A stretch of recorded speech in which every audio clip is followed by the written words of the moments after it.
एहतराम शेख साहब, टास्क तो सिर्फ ये है कि जो जेल में शख्स है उसकी रिहाई कैसे मुमकिन है।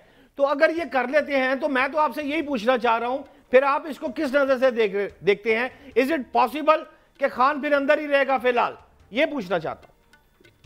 सर खान देखें, हमारा इस वक्त जो अहदाफ है ना वो 3 है। इमरान खान साहब की रिहाई है, आइन की तहफ़्फ़ुज़ और बहाली, और तीसरा चोरी के मैंडेट की वापसी। इमरान खान साहब को ज्यादा देर तक अंदर नहीं रखा जा सकता। जो केसेस की नौयत है और जो अवाम के जज्बात है और जो दुनिया पाकिस्तान के अंदर और पाकिस्तान से बाहर बदल रही है, किस तरीके से पूरी इंटरनेशनल कम्युनिटी ने इसको कंडेम किया है, और ख़ुसूसन पाकिस्तान जैसा मुल्क जिसके भिखारी हुक्मरान को हर दूसरे महीने बाहर जाके पैसे मांगने और फिरने पड़ते हैं, आप क्या समझते हैं कि उनके ऊपर इंटरनेशनल कम्युनिटी की कंसर्न असर नहीं करती हैं? और फिर अपनी ही कौम में जो नफरत बढ़ती जा रही है, जो नस्लें आप पे लानते कर रही हैं इस वक्त बैठ के, मैं ये समझता हूँ कि खान साहब को ज्यादा देर तक अंदर रखना मुमकिन नहीं होगा। और मैं वार्न भी करता हूँ कि अगर इन्होंने किस किस्म का इराटिक स्टेप उठाने की कोशिश की खान साहब की ज़ात के हवाले से, खान साहब की जिंदगी के हवाले से, तो फिर आपको मेरे ख्याल में फिर इन लोगों के लिए सब ये जो आप जो बात कर रहे हैं सर, ये इसमें वजन है, होगा, बाकी इंटरनल एक्सटर्नल दोनों तरह के प्रेशर्स होंगे, but at the very same time GHQ हमला केस में पुलिस ने जो चालान तैयार किया है उसमें इमरान खान साहब को डाल दिया उन्होंने बीच में। वो कह रहे हैं कि इनके उकसाने पर लोग वहां पे गए। दूसरी तरफ मिलिट्री ट्रायल के हवाले से बात चल रही है। तीसरी, ये जो शहजाद भट्ट साहब बात कर रहे थे, इंसदाद दहशतगर्दी एक्ट में तरमीम है, तो वो हर तरह से प्लान तो ये नजर आ रहा है कंटेन किया जाए इमरान खान साहब को अंदर ही। खान साहब के अंदर बैठे सी खान साहब ने अंदरों के ऊपर वो कर छड़ा है। ये तो सारी फजूल बातें हैं। अगर चलान पुलिस ऐसे लिख के ले भी जाती है तो जज वहां पे बैठे हैं, तो जज उसको फारिग कर देंगे। जजों ने तो ठोस शवायद देखने हैं, तो अगर वो जज नहीं करेगा, क्योंकि सीधे जज जो है लॉ मिनिस्टर लाता है, सेक्रेटरी लॉ लगाता है, और आमतौर पर वो लाए इसलिए जाते हैं जैसे कि इस्लामाबाद वाला जज लाया हुआ है TC का, भी ठीक है अपनी मर्जी न चलाओ काम, जैसे करो कहेंगे वैसे ही करोगे। तो वो अगर वो फारिग भी कर देंगे तो ऊपर कोर्ट्स मौजूद है। लेकिन टाइम तो लग जाएगा। आपकी बात से मुझे ये समझ आ रही है कि आप इस वक्त जो पाकिस्तान की मौजूदा अदलिया है इस पर 100% PTI को इत्मीद है कि ये जो चीफ जस्टिस साहब और बाकी जज बैठे हुए हैं ये खान के साथ 100% इंसाफ करेंगे। आप ये फरमा रहे हैं? सर हमें उम्मीद तो है ना, हम तो एक सियासी पार्टी है। सियासी पार्टी के साथ जब आप जुल्म और शतम करते हैं तो वो क्या करते हैं? हमारे पास पुरअमन एहतजाज जो हमारा आईनी हक है, उसके अलावा अगर दूसरा कोई फोरम है तो वो अदालतें हैं। अदालतों में अदलिया से हम ये उम्मीद तो रखते हैं, और हमने देखा है कि जो अदलिया ऊपर मौजूद है वो इससे काफी सारा जो है वो बेहतर है। जी अच्छा शेख साहब, जो बातचीत कहा जा रहा है कि पीछे चल रही है तो सही कुछ ना कुछ बातचीत तो डिफरेंट क्वार्टर्स में हुई है, उसके बाद कुछ थोड़ा बहुत आई वोंट से रिलीफ, वो एक नेगेटिव टर्म है, ये मैं पहले भी कह चुका हूँ, चलें इंसाफ के मुताबिक मामला आगे बढ़े हैं, but at the very same time एक तो डिमांड्स के एक ये हुकूमत चलती रहे और आप दोबारा मैंडेट अपना वो लेने का मुतालबा ना करें, तो इस बेसिस के ऊपर you can be Imran Khan can be given he can come out.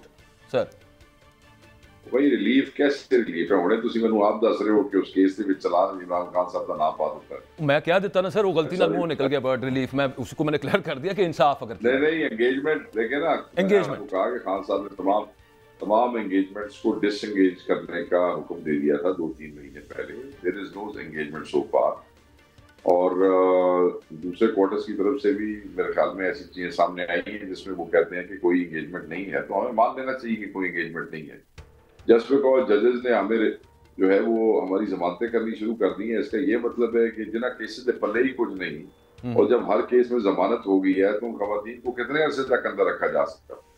अब आप ये देखें कि उमर चीमा साहब, एजाज चौधरी साहब, मियां महमूद रशीद, यास्मीन राशिद साहबा, इन सब को कितने जुल्म से इन्होंने अंदर रखा हुआ है। केसेस के पल्ले कुछ नहीं है, सिर्फ चीजों को ड्रैग कर रहे हैं। There is no deal, there is no engagement, और हम इसको बुरा समझते हैं। साहब आप बैरिस्टर सैफ साहब ने कहा है, बैरिस्टर सैफ साहब ने अभी परसों एक टीवी प्रोग्राम में कहा है कि हम एंगेज करना भी चाहते हैं, हमने एंगेज किया भी है, कुछ एंगेजमेंट हुई भी है। आप एक और बात कर रहे हैं, वो कुछ और कह रहे हैं, और प्रैक्टिकली देखा जाए तो एंगेजमेंट नहीं होनी चाहिए क्या?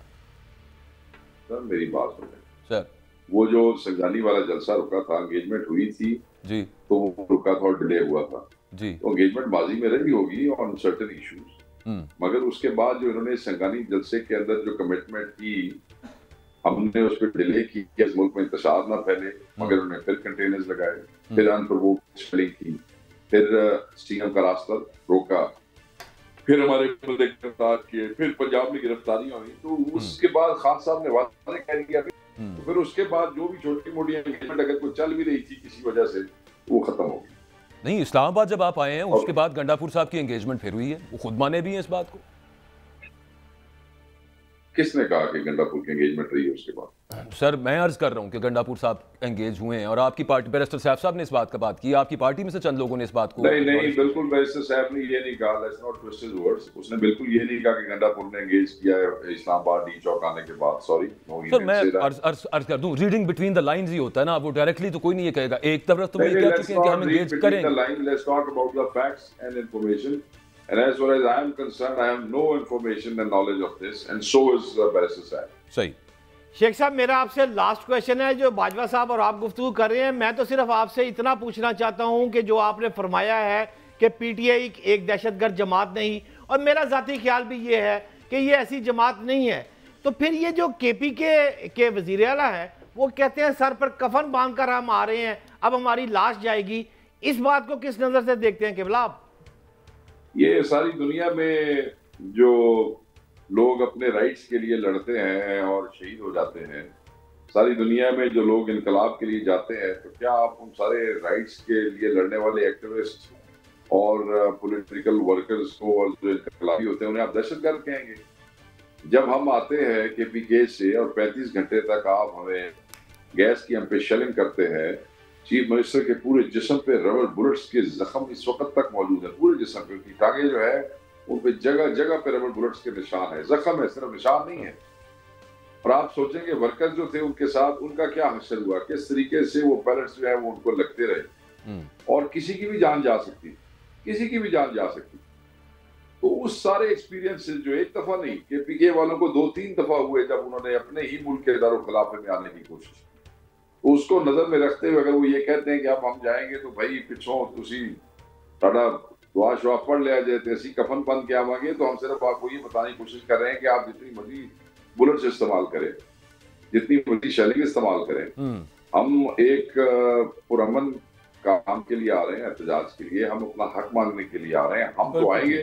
वो ये है ना, वो साहब कह रहे हैं कि 80 निहत्ते आ रहे हैं, ਅਸੀਂ ਨਿਹੱਤੇ ਆ ਰਹੇ ਹਾਂ, अगर ਤੁਸੀਂ ਇਹੋ ਜਿਹਾ कुछ करोगे तो फिर जान भी किसी दी जा सकती है। शेख साहब तो गल कर रहे हैं, लास्ट सिर्फ छोटा सा शेख साहब इसका वो दे दीजिएगा, मैंने ब्रेक पे जाना जवाब। वो ये है कि 5 नवंबर को जुडिशल कमीशन का इजलास है, आपने जो मेंबर्स नॉमिनेट किए हैं जुडिशल कमीशन में, नेमली उमर अयूब साहब, शिबली फराज साहब, उन दोनों का कोई लीगल बैकग्राउंड नहीं है, ना उनको जजेस के बैकग्राउंड का पता है, ना उनको ये पता है कि जज को एवेल्यूएट किस तरह से करना है। बहरहाल आपकी पार्टी की चॉइस है, लेकिन आगे जो एक आईनी बेंच बनेगा, ये बताइए तो आपने अजीब बात की है। क्या सर? ये बताएं भाई, जिस वक्त हम एमएनए का इलेक्शन लड़ते हैं, और basic responsibility is to legislate, law making, कानून साजी, किधर लिखा है पे वकील तो अलावा इलेक्शन को नहीं सर, लिखा तो कहीं नहीं हुआ बॉस, वो हुजूर वाला नहीं लिखा हुआ। अरे नहीं देखिए सैयदी सर, एक minute, if you are eligible to become the member national assembly to legislate जी, then you are eligible to sit in the committee form by. मैं एलिजिबिलिटी का तो क्या ही नहीं रहा, मैं तो सिर्फ ये कह रहा हूँ कि आपकी पार्टी में ऐसे लोग मौजूद हैं, वकला मौजूद हैं, जो बहुत बेहतर तरीके से समझ सकते थे इन मामलात को, अगर वो इस जुडिशल कमीशन का हिस्सा होते तो वो आगे जिम्मेदारियां काफी सारी उन पे जिम्मेदारियां हैं, वो अच्छी निभा रहे हैं। जिम्मेदारी वकील को तो नहीं दी जा सकती ना, बंदों के कंधों पे उतना ही वजन डालना चाहिए जितना वो उठा सके। तो मेरा ख्याल में they were the most appropriate people approved by Imran Khan साहब। बिल्कुल ठीक है, चले।